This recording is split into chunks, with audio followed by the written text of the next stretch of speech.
Hey guys, this is Dancefloor here, and this is going to be a behind the scenes videos of this Am I Doing This Right video. I know haven't been making a lot of those, but I thought making it behind the scenes would be kind of fun and enjoying for you all to watch, so you get to see me. This is where I'm going to film right here on my coffee table, and you're going to see me make faces and have a high pitched voice. I think that's the fun part is the really annoying voice that really gets people is the today we're reviewing. My voice cracks up a lot. It actually kind of hurts to do. Like I said, we're going to be looking at the driver, and we're going to somehow mess this one up. We're going to be using the Resha. We're going to slam this in here with your generic, it doesn't work. I'm breaking stuff. I'll be going to be using my wonderful 4K camera with an adapter. I don't have any lenses that have locked aperture, so I'm using my Canon one with an adapter, so I can't control aperture, which is fine. So as I zoom in and out, the aperture won't change, meaning that the lens will not get darker or lighter depending on your zooms. So it's going to be stuck at f2.8 if you guys know what that means in the camera world. But this is what I'm going to be using, and it makes that really cool, like in and out, focus in and out, and people are gonna probably vomit from it. A little bit of what's kind of going on is I kind of did some housework. I mowed the lawn and cut some of the bushes out there, so my hands are really jittery. I can't really hold my camera like straight, and my hands are like kind of twitching a little bit. So I guess it's going to help out for I can't focus. Ugh. So I think that's going to be fun to add to that. Normally I don't really script these out. I plan out my chain of thought. I get the Resha, and then I get this. I want to plug it in. Sometimes I say a lot of ums and make up a bunch of words, and that's how I think. So this is kind of like an improv-like video where I just make stuff up along the way. I might get a couple ideas of, when I'm driving to work or something. I kind of brainstorm as I'm driving. So, driving. So I get some ideas, and hopefully I can kind of formulate those into a video. Hand gestures all over the place. Also mentioned, this is the camera I'm using is the Canon EOS M. This was a camera I'm going to be using for behind the scenes stuff, and that is a lot of thanks to my patrons who helped fund this camera to make this possible, and I'm going to be doing my best to make more behind the scenes type stuff. So let's get started with the actual Am I Doing This Right? I'm going to hopefully do this in one shot. Most of the times I do this in one shot, so you guys want to see that here, and let's get that started. Before I start anything, I normally have some couple traditions to do, like heavy breathing before I start. That's a kind of a thing that I see a lot of, let's say, some reviewers and some first time videos, and that's what I'm trying to make fun of. The nature of this video is making fun of a certain issue. So as I'm doing this, I try to add pauses and shake the camera a lot. Even though I'm using a tripod, that's one of the biggest contradictories I make is I'm using a tripod when I do the morphing sequences.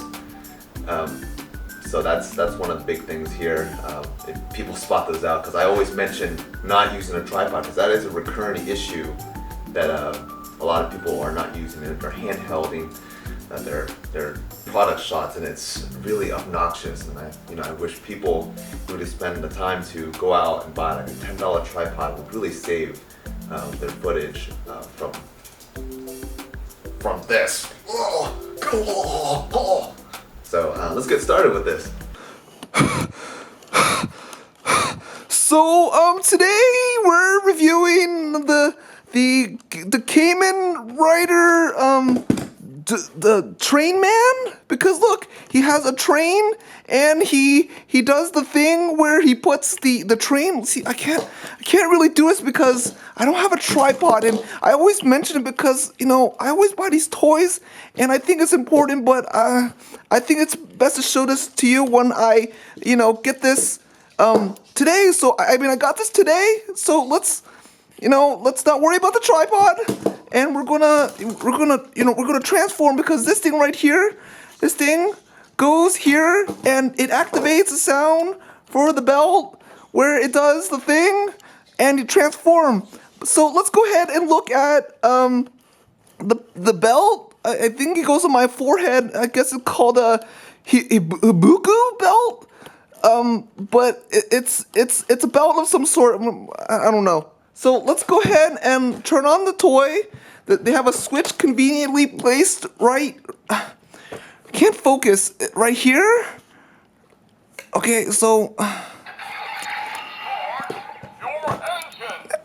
since he's a train, you gotta start your train engine, and so let's take a good look at this.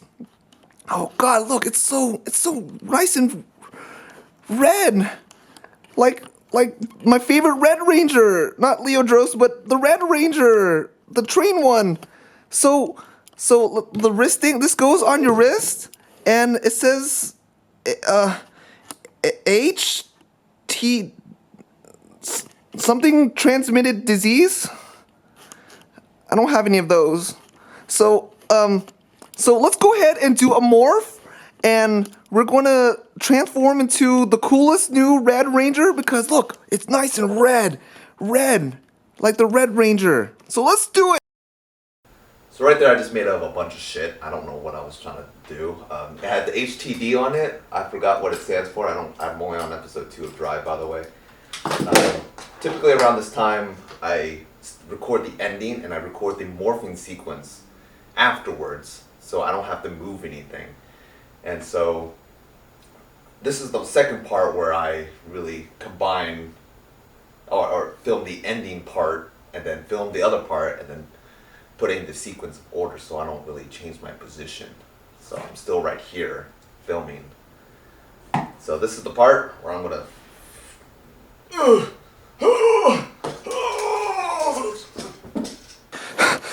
So I don't get it, like you see the pins right here? They're the same kind of pins that go right here. Like, look at it. Look, there's the pins, and why won't it fit? Like, why do Bandai sell these toys and they don't work? Like, it was meant to be where these pins, see, and they go here. They press this, but it's not working. Why doesn't it work? Like, Bandai hates me so much, and I hate you. I can't even get you in focus. You suck. I hate you. Drive somewhere else. So that was that. So now we're going to film the transformation part, the part that goes in the middle of this section. Now, one of the first things that I do when I do these morphing sequences, I get a lot of tight shots, which means that the image is really close to the camera, and try to show like action shots. And like I said, there's always a tripod, because that's the irony of the video, is to really show this. Now I might need to put like a mod, because oh God, this is so tight on me. It's gonna really hurt. But yeah, sometimes I can wear these belts around, but sometimes I can't. I just ate not too long ago, and I'm not using my typical mod. But when I filmed the demo for this toy, I was able to do it. It's just, oh man, it's really tight. So let's try this again. Oh, there we go. See, it's really tight. It might pull out any second. Oh. See what I mean? Oh God, that hurts. Ugh. You don't want to do a lot of motions when doing that. Ugh. I'm going to show you a little trick. This is what I commonly do, is to get a zip tie and to loop it through here and put it through the other one and just kind of secure it. This will give you about an inch clearance. You can use as much zip tie as you need. That's honestly all I really need. And for anyone who really wants to do the, I can't say the Zer and Zepper method, but sometimes I do. Just use a simple zip tie like this and put the cover over it, and it'll be fine. If you're a lot bigger, then obviously this is not going to be a useful trick for you. This is, if you're about my waist size, I don't know what my waist size is, 34, something like that. This would be enough for about my type of build. So after that failed, we got this together. Let's get the belt. Now I'm not really concerned with the condition of the toy. I can honestly buy another one of these. It is kind of beaten up because it's a fingerprint magnet. It's just going to happen. These toys wear and tear all the time, and if I'm really concerned, like I said, I'd honestly buy another one. And right now you can get it for $35. Now check the date of this video. Make sure that statement is still true. Because if you watch this in the future and you're like, oh, Zerencepher said it's $35. Prices changes all the time. But right now, according to this date, this is about $35 on Amazon Prime shipped. So if you're watching this video today, when the date aired, probably the best time to get this driver, since I paid about $110 for this. First day it comes out, now it's going to get pricey. So now I can actually wear this comfortably around my waist. See, that's so much easier. So it's not like, oh god. Also, it's really nice to have one of these swivel screens. If you have enough money to buy a camera that can do a swivel like that, you can really check out what you're doing. For that camera, I have an external monitor so I can actually see myself from a distance. That's an option as well, but I honestly think this kind of setup is really useful for anyone who wants to film themselves, especially for demos or stuff. So let's get this actually started. I need the lighting situation changed because of the sun. I'm not using any light modifiers, so I'm gonna go ahead and continue what I was doing. I was trying to do try to find your focusing distance. Which is, I'm gonna pull it right here.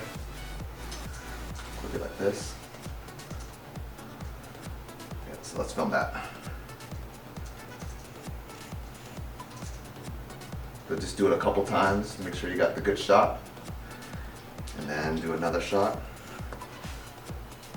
where it's tight on this. Normally I film the audio afterwards, so when I'm going to film the audio for me talking over this, I normally do that separately. Red, like the Red Ranger. So let's do it. Kamen Rider, Power Brace, Red Train, Henshining. Why doesn't it work? Oh.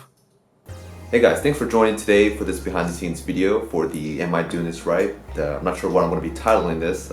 You guys will figure out when that video comes out. Behind the scenes videos are always going to be maybe a week and a half after the release of the video. And patrons are going to have it as soon as the video is ready. That's because patrons are people who are deeply supporting me through Patreon. It's a really great service if you really want to support me or any content creator. Patreon is a great website for that. And all the the extra camera, I'm just using one camera right now. The other camera I've been using for this this video is funded by the patrons on my Patreon channel. And all these other cool gear, I can't really show it right now, and not the toys. I'm buying mostly just camera gear with the money that's funded by the fans. That's pretty much it. If you guys want to see more, make sure to subscribe, like this video, and you guys know what to do. So thank you very much for watching today's behind the scene video, and we'll have some more out as soon as we can. Thank you very much. Later guys.